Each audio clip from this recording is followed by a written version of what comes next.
Welcome to the Heartland Running Podcast. Join Crystal, Andy, and Steven as they explore all things running related in the Heartland and beyond. Hey, everybody. Welcome to the show. I'm Crystal. And I'm Steven.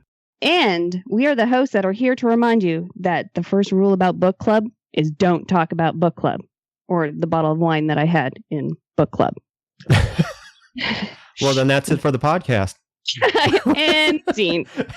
That was fun. All right. As everyone may notice, Andy is not with us today because Andy is actually on his way up. This weekend is the Chicago Marathon, so he is off to do his big race. It's the 40th anniversary of the Chicago Marathon, and it is Andy's 40th birthday. So we're hoping he comes home with a PR from that. So go, Andy. Good luck, brother Andy. Yay. So how are you doing, Steven? Doing pretty good. You know, I started that damn hippie diet you talked me into, and I really want a burger. We'll get you a nice soy type meat flavored product. That'll satisfy, right? Oh, sure. Why not? Yeah, of course it will. Well, I'm super excited today because talking about book club, we have another author on with us today, and it's going to be very classy. He's going to class up the joint today. So first of all, he's international. So that's pretty cool. What do you mean international? Okay, he's Canadian. Another one? Jeez, there goes another Canadian. You know, I got to bring in. There goes the whole neighborhood. So we're bringing it in, classing it up. He's award-winning. He's celebrity. He's written books. He's written for a show that you may or may not have heard of. You know, something called The Simpsons. So it's all kind of very cool. So it's going to be very classy today. So I'm going to do his official bio and introduction. So today we have with us Joel H. Cohen. He is both an Emmy-winning, I can't even say it now, see, I've messed it all up, an Emmy-winning writer for The Simpsons and in his words, slow, graceless runner. And between sweaty bouts of gasping for breath, he wrote the book, How to Lose a Marathon, available everywhere now. Well, not in some gas stations, but it should be. They should have them there. And if you want to learn more, make sure to check him out on Twitter at Lose a Marathon or Instagram on How to Lose a Marathon. So welcome, Joel. All right. Thank you. Thank you. Do you guys mind if we wait for Andy? Yeah, let's just sit here. Yeah, let's see. The marathon's on what? Sunday? Sunday, yeah. So, and it's Friday morning. Yeah, we'll just wait. Crystal, Deal. I'm not real familiar with Canadian culture. Is this the talented brother or the other one? No, this is... The sad news is there's no talented brother. That's what you need to know. This is the talented one who agreed to come on, so he is the best okay. ever. Okay, gotcha. The other one gets out of prison. This is all you got. So welcome. And so now normally this is the part where we start off with the cliche question of how did you get into running and all of that. But we have to back up further for you. And how you got How into... were you born? Yeah, How did your parents conceive you? Right? Is that how far we're going? Pretty close. Okay, good. Quite a story. Yeah. Off the shotgun. Anyhow, keep going. So in the book, and so we all know that you're Canadian now. And in the book, you do talk about going to a small Yiddish school in Calgary. Yeah, and then I also know that you graduated from the University of Alberta with, I believe, a Bachelor in Science. Correct. Okay, so two-part question. Mm-hmm. First, what were your parents' plans for you, your parents' plans and goals? And then from there, how do you end up in LA writing for The Simpsons, running through the streets with fists filled with Emmys, and then writing a book that talks about your nipples and lubing up your undercarriage? Well, my parents always hoped one day I'd write a book about my nipples, and this was their plan to get me there. No, I mean, very, very, very quickly, because I'm bored already. My parents from Calgary, I grew up in Calgary, went to this ridiculously tiny school in Calgary, but then the public school system, University of Alberta, I went to a university you have heard of called York in Toronto. I got an MBA, and then I started just working in the business world. After a while, I got a job in LA selling ads for like CNN in Europe and CNN in Latin America. And from there, I said, hey, I'm going to start writing. I started writing a bunch of horrible jokes, which eventually landed me on a show meriting horrible jokes called Suddenly Susan, which people may remember. And then from Suddenly Susan, I got a job on The Simpsons, and I've been at The Simpsons 17 years. And when you work at The Simpsons, that comes with 2 Emmys. Just walking in the door, they hand you 2 Emmys. So that's what happened. Bag. Exactly. Oh, that's awesome. How many Canadians work on The Simpsons? Because there's a whole lot of Canadian inside jokes on that show. It's a surprising number for a writing staff currently of, let's say, 15 people. There's myself. There's a guy named Jeff Westbrook, also from Calgary. A guy named Tim Long, who is from a small town in Ontario. And at the moment, that's it. But we usually try to have a few. Every now and then, there's someone else will pop in for a guest writing stint or something. But right now, just the 3 of us. It's awesome. Sorry. See, we've taken over. Soon we're going to be starting talking about toonies and double doubles, and I'm going to have to translate for Steven. I know What's your favorite provincial flag? I know what a toonie is now, though. That's right. He knows what a toonie is. We have educated him on that. She's been giving me night classes on speaking Canadian. So the thing to remember is a toonie equals $1 American. That's all you need to know. That's about right. Yeah, it is almost right. Oh, awesome. So I loved this book. So the book again is called How to Lose a Marathon. And it's absolutely, it's hilarious. It has everything in it. And I will tell you now, don't get the audiobook. And mostly because the illustrations in it are awesome. And if you get the audiobook, you're totally... They are fine art. Oh my God. Each one took over 8 seconds to draw. I mean, I mean, if I could get like an original signed or something, I'd put that right on eBay because that'd be retirement right there. They are. That's bad artwork when the signature takes longer than the artwork itself. Don't you think? It's modern. It's incredibly modern. Yes, incredibly modern. So tell us a little bit about the book and kind of why you wrote it.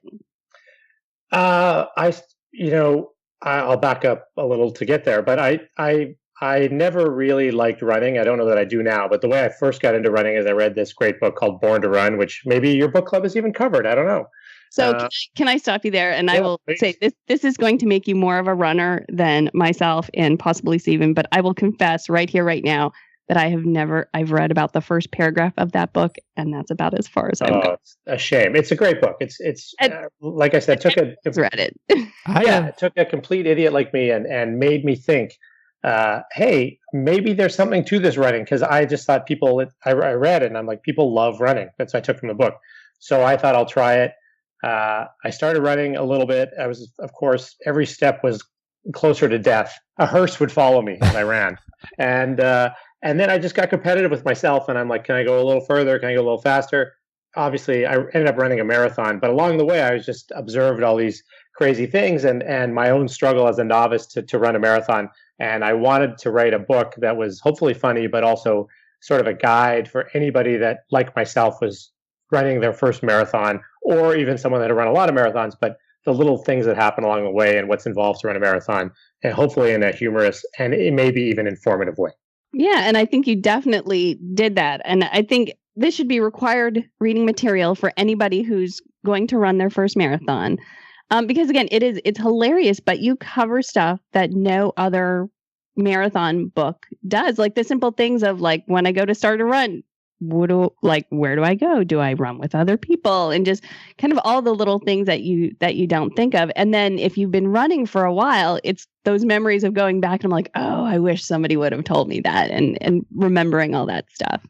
Yeah, well, that was hopeful. Thank you, because that was the plan. It's just basically I knew none of this. I still don't know if I do, but I was just like I wanted to write down as if somebody like myself had literally just started running and what and how it feels like. Yeah, but now you have a book, so you're officially an expert. Oh yeah, totally. Let's have a book.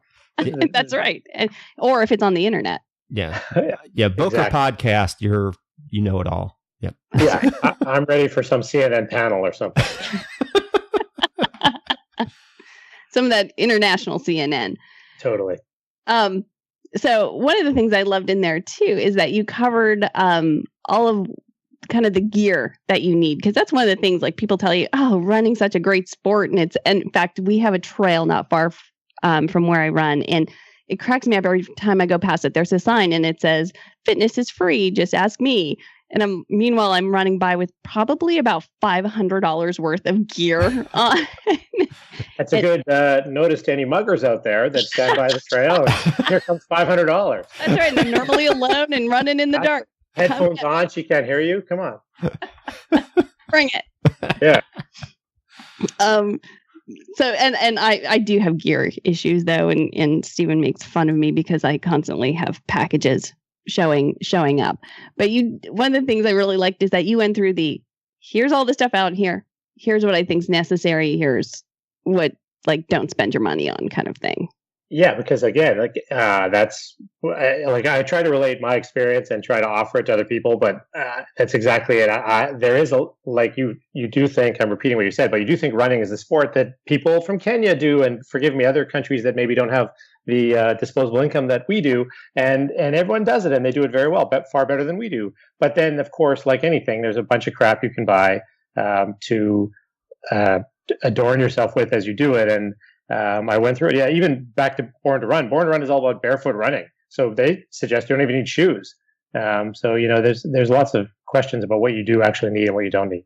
Well, and I loved how you described the expo, which it was such a great description of the expo. And you called it everywhere in America, there's a gift shop, including the marathon. Yeah, it's true. It is more true than anywhere else. For me, it's because I'm a giver and I care. So by buying all that gear and trying it, I can maybe help prevent others from wasting money. That's how I justify it anyways. You just don't tell anybody. You just buy it and then don't tell anybody what's happened with it. I'm assuming they will just absorb my information. You're a giver of money, but not a giver of information, right? Correct. Okay. That's why I wanted Andy here. Let's face it, Andy carries the show. We're just here. So, sorry you get us today. Again, he said which brother, and we told him, he went, I'm going to Chicago. So I suddenly hate Andy. Thank God he's not here. What a roller coaster. Oh, that's so funny. So talking about barefoot running and shoes and stuff. One of the experiences you talk about in the book is going to get fit for shoes. And this is, I think, something too that people don't realize when they first get into running, like what's involved in actually when you go to get that first real pair of shoes, not the Walmart Target shoes or whatever, but you're going to go in, you're going to do the right thing and get fit. And I had no idea, like when I went in and I found out I had to take off my shoes and stuff and they were going to watch me, I was like horrified.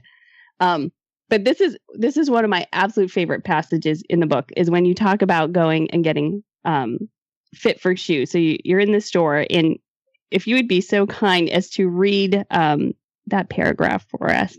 Oh my God, I'd love to. I wake up every morning reading a passage of my book to myself. So this is super normal for me. Do you want me to put on some sad music while you do it or something? I don't know about sad. Erotic would be what I would choose, but sometimes eroticism is sad.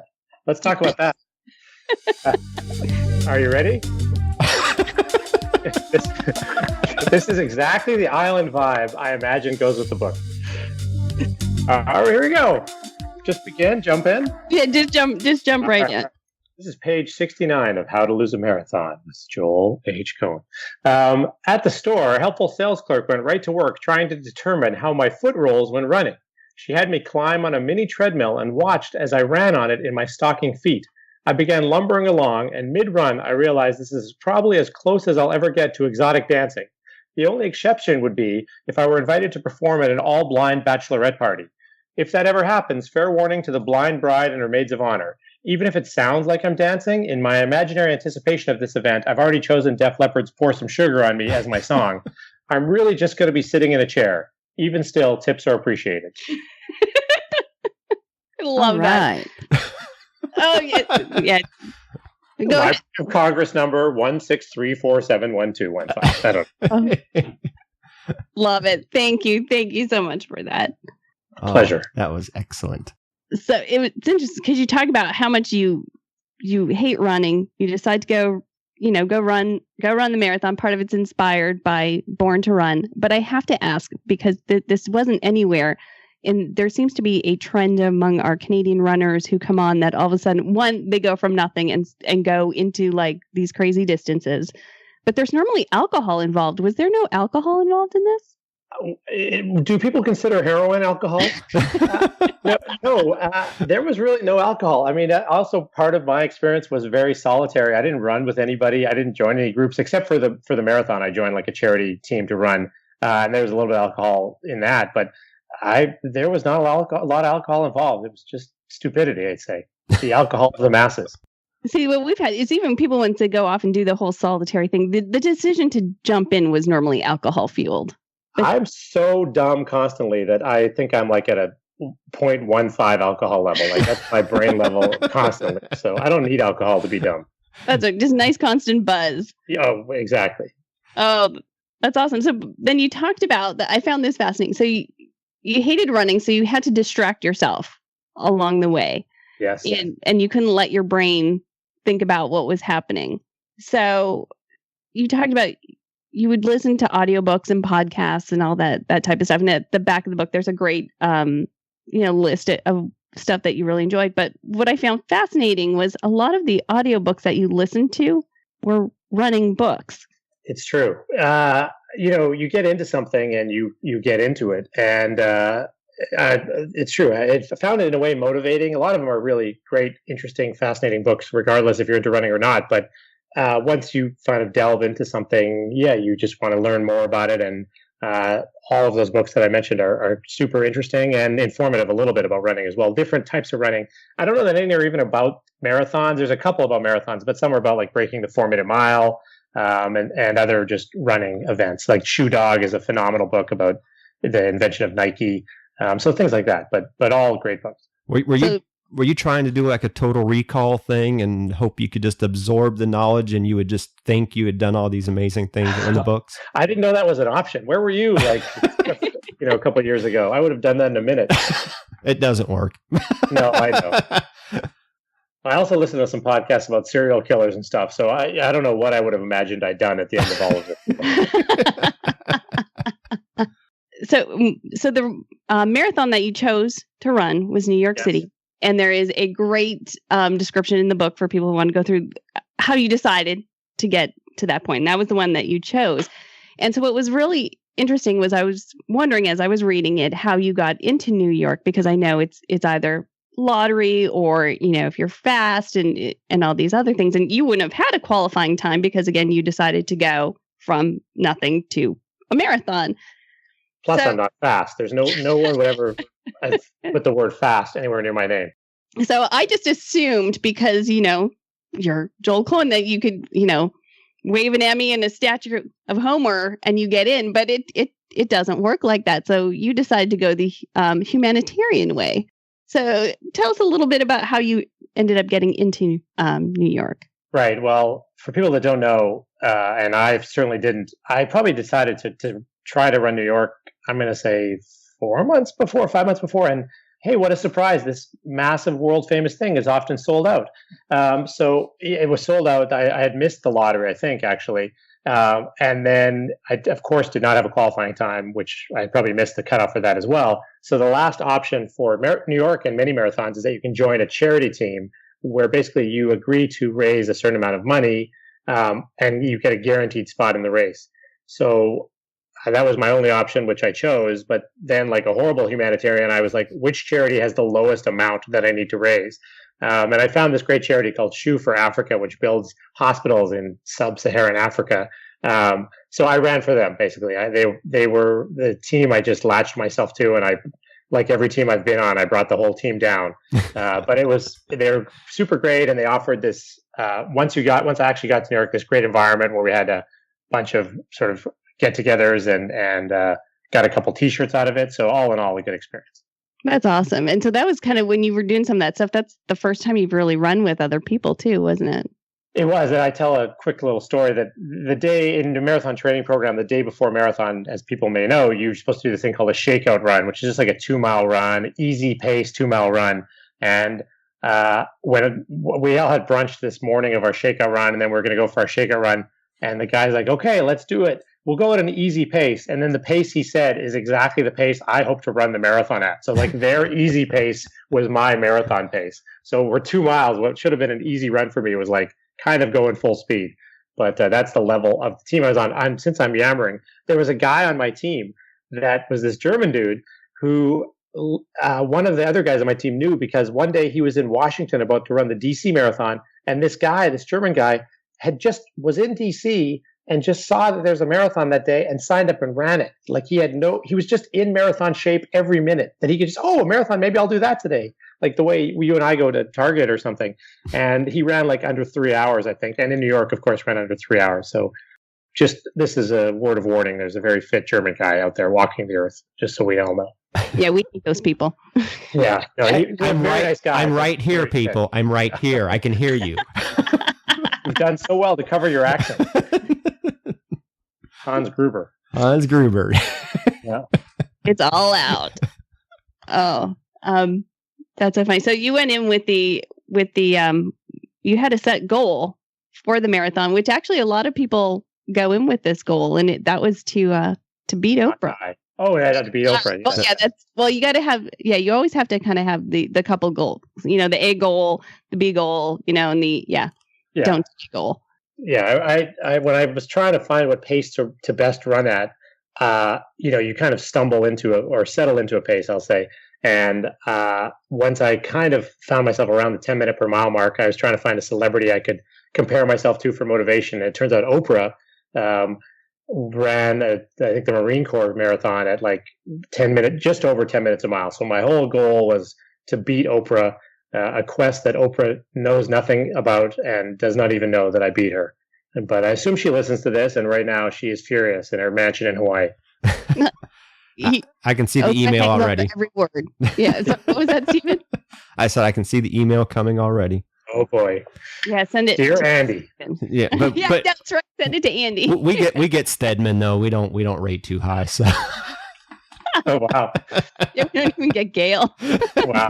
Wow. I think Gail might be above Stedman. I don't want to get into this argument, but don't draw me into this.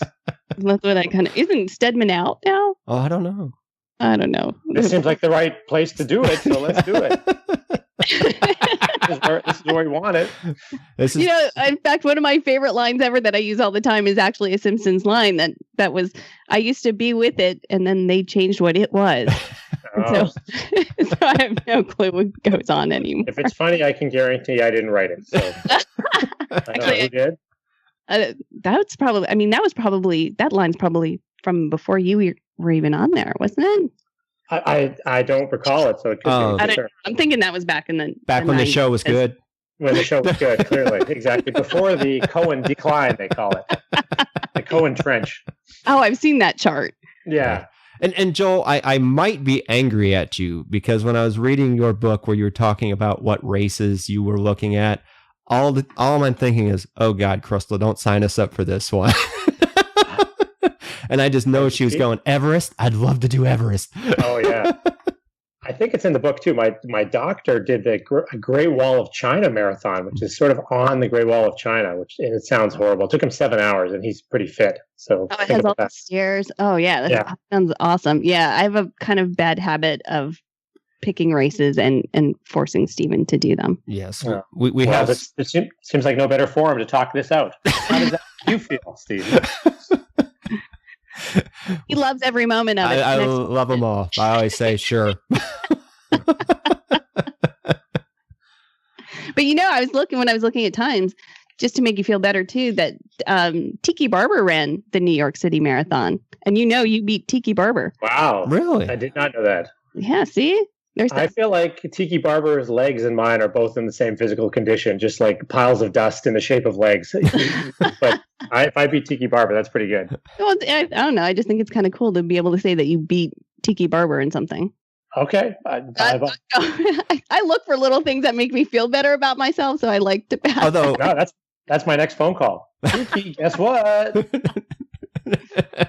I owned you. Yeah. Although, really, to get beaten by a man named Tiki, I mean, I know. You know, sure you got the torches, but what else? Yeah. Super Bowl rings. Yeah, and that Geico commercial too. So got that. And looks. And but other than that, nothing. Still, he beat his ass, so that's what counts. Amen. Oh, that's funny. So Chicago Marathon's this weekend, and you also ran Chicago as well. Yeah, that's right. Not just Chicago. I ran Chicago, and the reason I ran Chicago is I thought I was kind of in shape after running LA, and I was like, I could never build to this level of sort of fitness again. So I'm like, I might as well do Chicago. So I did it about 11 months later. I did the Chicago Marathon right after New York Marathon, like people say you shouldn't do, and maybe I'm a good proof of that because I was much slower. I was about 15 or 17 minutes slower as I ran Chicago. But then, even being dumber still, tripling down on stupidity, I ran the LA Marathon like 4 months after that. But I knew I wasn't going to finish LA because I was kind of tired. So after 12 miles of LA, I just turned left and got off the course and took an Uber home. That was my best marathon time, interestingly. There's a little tip for people if they want to really pick up their times, is Uber. So did you Uber it to the end or just Ubered it home? I live kind of close to the end, and I had parked at the beginning, so I would say I Ubered pretty much to the end, like as close as I could get. I didn't cross the finish line. I should have, and then had my medal stripped from me because I beat all the Kenyans. But I could have done that. I didn't. So did your Uber driver say anything to you? Because it had to have been pretty obvious what you were doing. He just undid the window because a cloud of BO was taking over the car. That's all he did. That was our whole conversation. Was yeah. I don't blame him. Oh, that's so funny. You know what? We've all been in that point where we probably wanted to take an Uber out. Of course, some mild marathons, that was before Uber even existed. So horse and buggy then, huh? That horse and buggy, yeah. Exactly. Stop. I am coming. Stop. To the end. Stop. So I have a question too, because I know you're into a lot of different sports. So you play hockey. Yes, poorly, but you still play. That's impressive, though. Is that required in Canada? I'd say impressive. Yeah, it is. It's mandatory. If they catch you without skates on, you can be thrown out of the country. I figured. Are you tired of muscle cramps, running out of energy, and the dreaded gut bomb during an endurance event? That's why Sword created Sword Endurance Drink Mix. Clean, sustainable sports fuel for hour after hour of strenuous activity. With only 6 natural ingredients, it has everything your body needs and nothing it doesn't. So give Sword a try today. Head over to drinksword.com and use the discount code Heartland Runner at checkout to save 20% off your purchase.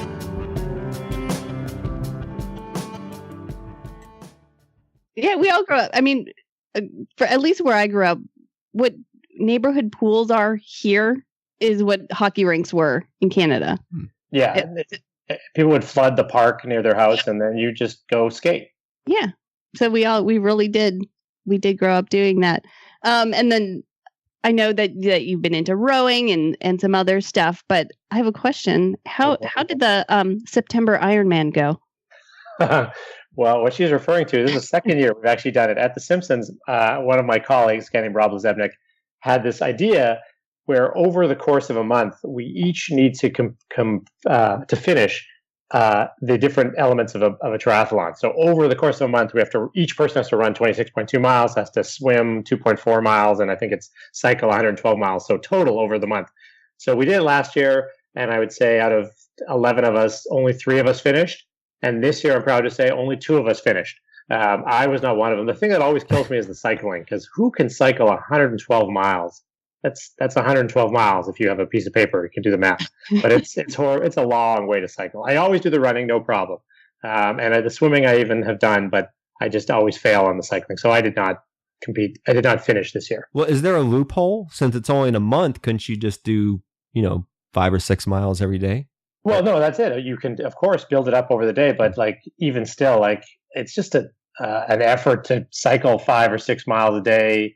Because I don't know, it seems maybe I'm making it sound like an effort, but you forget that I'm lazy. You have to work that into the mix. So like I said, the running is no problem. I probably, double the running just in normal runs, and swimming I can handle, but just to get a bike and go 5 or 6 miles, but you got to do that, 25 times or 20 times. It's a lot of cycling. People have stationary bikes. That's how they do it, and I don't have one. So that's what I was going to ask. Stationary bikes are allowed? Oh my God! With that many nerds, there's so many problems that arose. First, we had a spreadsheet that one guy was saying that swimming or running on a treadmill did not count as actual running because it wasn't pure running. And even then, like swimming in a pool wasn't the same as swimming in the ocean. So then it's like stationary bikes, should those count? You have to do real cycling. And there was literally 2 columns, one for real cycling and one for real running. And it got so nerded out, and I failed in every category. So anyway.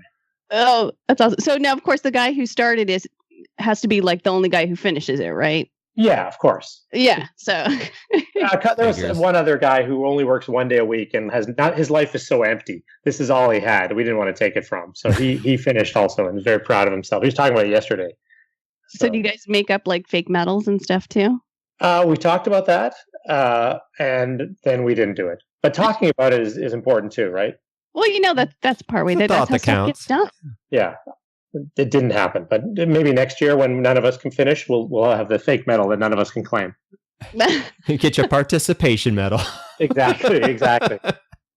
That's right. That's awesome. But yeah, no talking. That's why we do a podcast. We're lazy. We don't have to write anything out. We just show up, hit record. I've been asleep for most of this, but keep going. Me too. This is how I get my naps in. Exactly. So I love, for people who don't follow you on Instagram, people need to start doing it. I love Instagram. Instagram's like my favorite social media platform. Facebook's so much politics, everything else. Instagram's awesome. I just like putting up naked pictures of myself, and this seems like the perfect forum. So please follow me. Yes, do it. So that's how to lose a marathon and go see all the pictures. Yeah. Oh. But that's what I like, because I scroll through my Instagram. It's like picture of running, picture of food, picture of a kitten, picture of Joel naked, picture of food. It's awesome. And for cannibals, those are pictures of food. They work so perfectly. Yes, you are what you eat. That was another funny line. See, I feel like I could be Chris Farley. Do you remember Chris Farley on Saturday Night Live when he had the Chris Farley show? Right. And so he'd have on Paul McCartney or whoever. And he'd go, remember that time when you were with the Beatles? Right. So that's my favorite. A lot of people's favorite Chris Farley skit. Yeah, he's awesome. So I feel like I could do that all day. So that part in the book where you said that. Yeah. As an aside, Chris Farley is still healthier than me. Yeah, Joel, I have to tell you, Crystal told me my only job this episode was to keep her from going so far that you would have to issue a restraining order against her. So. And you failed at that job right here. Right. Oh, you had one job, Stephen. One job. Yeah, but it's a two-man job. We needed Andy also. Yeah, that's true. But in all honesty, she would frame that up anyways and put it on her wall. All right, I'll send 2. One to serve, one to frame. That's why I like him. He's a giver. Yeah, exactly. Generous. I was going somewhere with the whole Instagram thing too, and I just saw the squirrel run by. You had the chance to do an Instagram takeover for Bodyglide. How did that come about? I think that's kind of funny. Actually, I also did one for Runkeeper. I just love taking over Instagrams. But that one.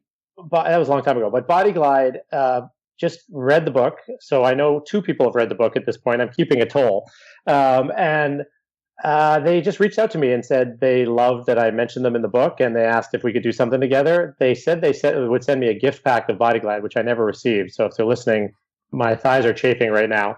And then that was what we came up with. So I took over their Instagram feed and, talked about my day as a runner and a writer on The Simpsons with some pictures. I think there's 6 different pictures. And that was it. So good people to work with. And maybe it sold some books and some lubricant. And so often those two go together. Yes. Books, exactly. Lubricant and nipples. That's the golden circle. It's a triangle, you idiot. And for the record, I didn't really read the book. I told my son to read it and just give me the Cliff Note version. So Hey, can I tell you a secret? I haven't read it either. Just bits and pieces as people say, hey, read a passage for me. So, exactly. It'll get there. What's your favorite part? And then I write it down. It's a very weird system. Same. You tell me. Yeah. Yeah. And then, so what are some challenges you talk about? You like to compete with yourself. What's your next big challenge? Getting through this. Good luck. Good luck. Exactly. You should start taking up the drinking. How did Tiki Barber do on the podcast? What else? I'm really looking. One of the great things I loved about the marathon and the 2.5 marathons I've done is that it's this very defined goal that you train for pretty much on your own, at least in my case. And it just feels great when you finish because you know that you can't attribute that success to anybody else or a team or, I've been lucky enough to win some awards with The Simpsons, but rightfully so. I'm the beneficiary of this great team of people. But the marathon was just like me. I set a goal, I ran, I trained, did all these training runs, and then I did it. So it was very nice and closed reward. So I'm trying to find something else like that, and I don't know what that is. I've talked about this maybe before, but one of the things I want to do, which is the Lazy Man's Marathon, I've heard that the day before the Berlin Marathon, you can actually rollerblade or inline skate the course. So 26.2 miles of inline skating, which is not, I don't think, that hard physically, but it'd be very cool to do. So that's like a small physical challenge. I'm planning, hopefully in the next month or so, I want to do like a hike down into the Grand Canyon and maybe back up. I'll see how it goes down there. I may just live there. But, so different things like that. So I'm trying to find something. If people have ideas, let me know. I'd love to. I'm looking for something, maybe not a marathon, but something else I can do, a physical challenge. I'm hearing ultra. Yeah, that's what I'm. You don't hear that. Oh, no. It's I take back. I didn't say it. No way. No way. See, now you say that, from everything you would love it. And I can talk anybody into right, Steve? Yes. You guys have both run ultras? Yeah, we're yeah. Yeah. Go ahead, Steven. He's rolling his eyes at me. Yeah, we just did the Hawk 50 a few weeks ago, and we have, which I got lost and made us run 54. Yes, that's true. That's where the Uber comes in. Oh, damn, where was Uber? That's true. Yeah, you don't want Kansas Uber. And then we both have our first 100 here in a couple of weeks. So, my God, that is out of control. How long will it take you to run 100? Like 18 hours, 23 hours? Well, so the time limit's 30 hours. So as long as it's anywhere under 29 hours, 59 minutes, and 59 seconds, we're golden. There's no over standard. So, well, what do you think? How long do you think it will take you? I'd really like to hit that sub 24, but that's like the ultimate A goal. Yeah. Wow. To be able to do, because I want the shiny gold buckle. Yeah, see, so this is the fun thing that once you get to the ultra distance, you run and you think a medal's, silly to run 26 miles. We did the 50 miler and we got a coffee mug. Yes. Nice. And then Handmade coffee mug, yes. And then when you run 100 miles, they give you a belt buckle. That's cool. Well, great. Congratulations. But they judge you by it. So if you do it in 24 under, you get the nice gold plated one. And if you do it over, you get a silver or a bronze. And wow. I have a pair of gold pants. I've been looking for the perfect buckle to go with it. So this sounds like this might be the way to get it. That would be hot. Yeah. You totally need to do that. No, but ultras they're so much fun because one, you talked about, you coined a term in the book. Hey, Crystal, can I interrupt? Yeah. Joel. Yeah. Just say you'll do one. You don't really have to do it. Just say it. Otherwise, she's going to be emailing you nonstop. So just say sure. I'm standing up for everyone that's been bullied out there, and I won't say it. For you kids being bullied, watch me resist an ultra. So it's awesome. So first thing you talk about in the book. All right, I'll do it. Crazy road run. They talk about paceism, which is, by the way, the best term ever. That is a great term. It is, because you get like these serious, road runners and serious marathons, what pace, everything's, what's your pace? How would you run it and how you do? Yeah. You will never have an ultra runner ask you, what's your pace? As I say in the book, a lot of snobs in the world judging people's marathon times, which I encourage anyone about to run one, ignore. But I would say at the end of my marathon, people were 99%, hey, congratulations, and 0.001%, what was your time? People are just thrilled with the accomplishment, which is the way it should be. Oh, definitely. Yeah, that's cool. And then ultras are like that too. But what's great about the ultras too is the buffet. Oh boy. I'm telling you, it's a buffet. So, you have the little aid stations in the marathon, you have your Gatorade, you have the lovely goo or whatever else. Maybe if it's a fancy one, you might get that half a banana or an orange slice that's been in somebody's, slimy hands. In the ultra, you go up and it's not one little table. It's like several tables laid out. And you have sandwiches, you have soup, you have chips. Quesadillas. What's that? Quesadillas. Oh yeah, the last one there was quesadillas. You've heard of Soup Plantation, right? Or Las Vegas, where there's also buffets. If a buffet is what you want, there's so many other great ways to get a buffet than to run 24 hours straight. But you got to do what you got to do, and a belt buckle. Well, the belt buckle makes it worth it. It's true. And when you hit the buffet hard, you can't even do up the belt buckle. Yeah, so you know what? Catch-22. Do you know what the biggest difference is? Crystal and I talked about this. A couple of weeks ago, there was a story about a man who stopped during a marathon to pleasure himself. Yes. And you can use my name. It's fine. Well, I didn't want to bring you out. No, I'm proud of it. That's my next book. And they were telling you how they called the police and all that. In an ultra, either it wouldn't be noticed or everyone would just go, hey, whatever you got to do, man. Yeah. Just be careful with the belt buckle. That's why you get the belt buckle. It's easy, easy access. Exactly. This conversation has taken a turn. I did not anticipate this. So Stedman. Yeah, back to him. Wow. Andy's going to listen back to this and go, oh, thank God I wasn't there. Thank God, exactly. They did it again. So once this airs, if I've done my math correctly, when this comes out, we'll be about 2 weeks before this year's New York City Marathon.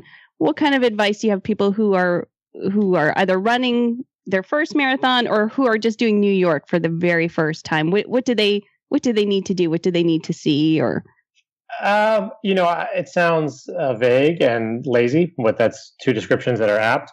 I just say, enjoy it, because what I loved about the New York Marathon is I had been to New York many times, but when I say I've been to New York, I mean I've been to Manhattan, and you get to go through places like Brooklyn and Queens and Harlem and the Bronx briefly, I believe, but like you're going to see parts of New York never seen, and also just like the experience is amazing. You're going to be with 50,000 people that are all doing this exact same thing, and there's this wave of energy and vibe, and there's I think a million people on the streets cheering you on.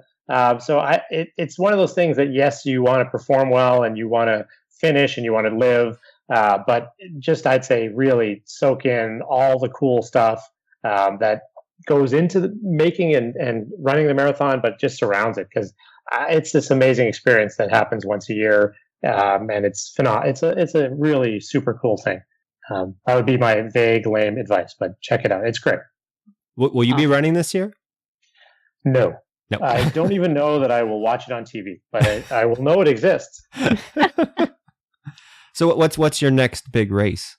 Do you have one in mind, or besides the ultra you're running with Crystal? Yeah, I don't know that I'm going to be running any races. I'm still running a lot, but not like super long distances. I'll run probably no more than 8 miles at a time, I'd say. So just running sort of more for pleasure, if there was such a thing.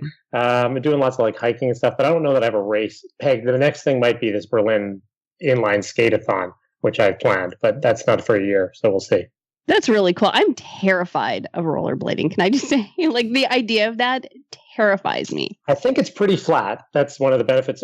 Like they just had the Berlin Marathon, right? Like a week ago, and they thought the guy was going to set the world record because it is such a flat course. So, I mean, like, what's the worst that'll happen? You'll fall down and skin your legs? I don't know. Well, Stephen watched me fall at the last race we did 3 times, and that was just like standing. But you fell gracefully. Standing is hard. No, standing up is very hard. We all agree. It's not easy. Babies just get away with it. Yes. But inline skating is easy. She fell very graceful and feminine, though, so it was nice. 3 times. 3 times. Yeah. 3 times. Yeah, and the bruises have just healed now. But yes, it was very feminine, very delicate. Thank you. The emotional bruises are there forever, though. Oh, I'm scarred for life. I'm a mess. Yeah, that's all good. No, the idea of being like on rollerblades and then having that many people around me and I can't stop. I don't know that I'm great at stopping either, but if I know anything about Germans, they love foreigners smashing into them. So it's going to be great. Kind of sounds like hockey. Yeah, a little bit.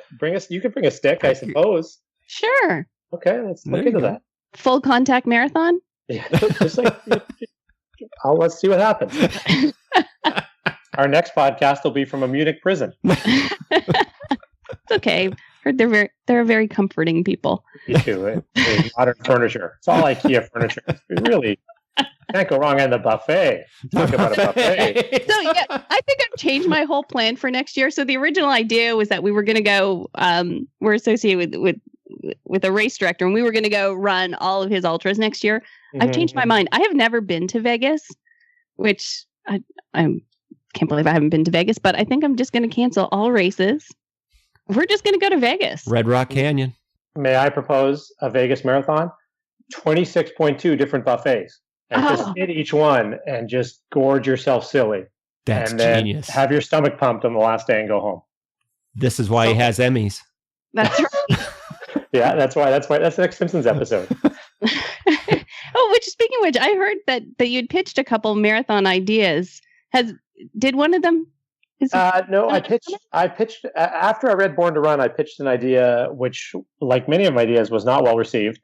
Which was in Born to Run. There's these Indians in Mexico chew this kind of cocaine type esque leaf, as they run, which kind of motivates them, not surprisingly. So I was pitching that Homer got into running more just to chew these cocaine type leaves. So that didn't go. But then I pitched another idea which seemed to maybe get some traction about Marge running a marathon. And maybe, I mean, it may happen. I don't know if it will, but it wasn't spat on like the other idea. So that's something.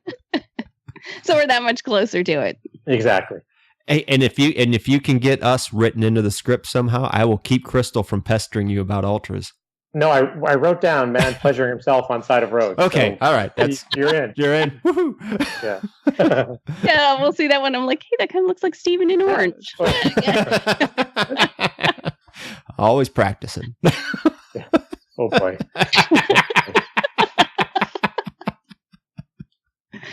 Yes, we're always the professionals around here. I can see that. Yes. Yeah. And as he's checking his watch, going, yeah. I know. Come on, time. I got to get to work. Can someone spin the earth faster? Well, we're also excited because Joel was kind enough to send us some signed copies that we are going to be holding a contest for. So I think we decided that we are going to do one within our internal Facebook group. Is that correct? That is correct. And then the other one is we are going to be doing an Instagram contest as well.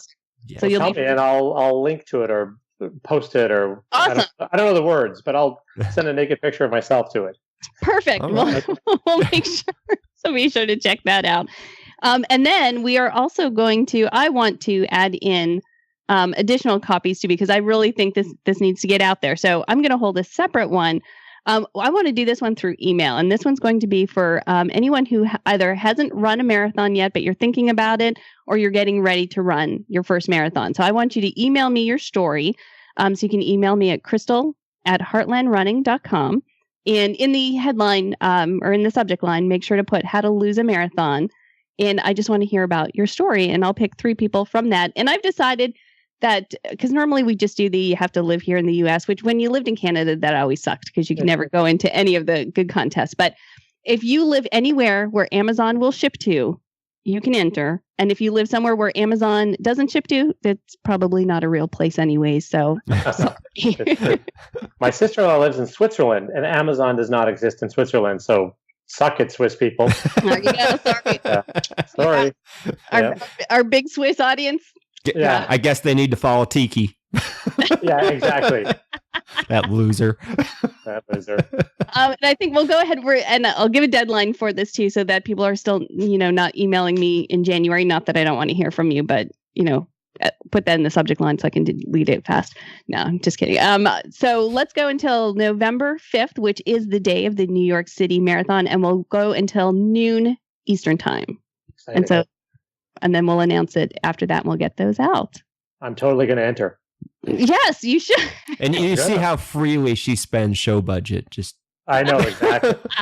You get a copy. You get a copy. Wow. I'll get a copy. That'll be 6 copies. It all comes back to Oprah. I heard something about Stedman recently. You got some news? Well, dish. I totally lost what I was going to say. Sorry. Did you have something to say? No. This is your baby. Quiet time is nice too. Let's just take a minute of quiet time. Let's take a moment. Yeah. Joel, I'm serious. For like 3 weeks, it's been, oh my God, text, OMG, OMG, OMG. I can't believe Joel's coming on the show. OMG, OMG. I was like, okay. And now you're like, this was what we waited for? Like, what a waste of text. See, but here's what I also said. Here's why I appreciate a podcast too, is because if I was doing this in just regular life, I'm called a stalker. I do this for a podcast. It's called research. That's true.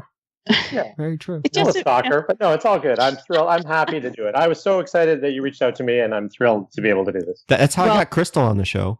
Yeah. Well, we really appreciate your Yes. time. We know that you need to go, and also for getting up very early. Joel agreed to do this at 6:00 in the morning, and so he even got dressed and everything for it. At least, waist up. We don't know what's going on below. Yeah, I'll tell you what's going on. It's a pixelated mess down there. And we see the thing of Body Glide. So Yeah. Well, in this way, he can forget about us early. Oh, yeah. Yeah. See, so by 9, It's just be done. yeah. When the morning Skype goes off, neither of you exist. It's just me and Andy. Did you want to quickly, before we go out, Stephen, give the Running Podcast Network information? Yes, we have a loose affiliation with some other running podcasts that will bring you a podcast every day of the work week. On Monday is the Bun Run. On Tuesday is Training for Ultra. Wednesday, Runified. Thursday, once again, those losers over at the Negative Splits podcast. And of course, Fridays, the best of them all, Heartland Running. So check them out. Awesome. So thank you so much, Joel, for coming on. We really, really appreciate your thank you time. very And much. so everybody be sure, go get the book, How to Lose a Marathon. Twitter again, at Lose a Marathon, and Instagram, How to Lose a Marathon. And of course, we'll put everything in the show notes because everybody loves to sit and read show notes. Yes. So, My understanding. so it'll all be out there. And before we go, just want to give a shout out to the Ozark Mountain Daredevils for the use of their music in the show. Be sure to visit us at heartlandrunning.com. And don't forget, join our Facebook group, especially because we are going to have some separate private contests. So you'll want to be a part of that. And if you want to give us any feedback, anything, give us a shout. Our voicemail is 417-319-1060. And of course, if you like the show, be sure to share it with a friend. So thanks so much. And until next time, I'm Crystal. And I'm Steven. And thank you for listening to us. With my suitcase in my hand,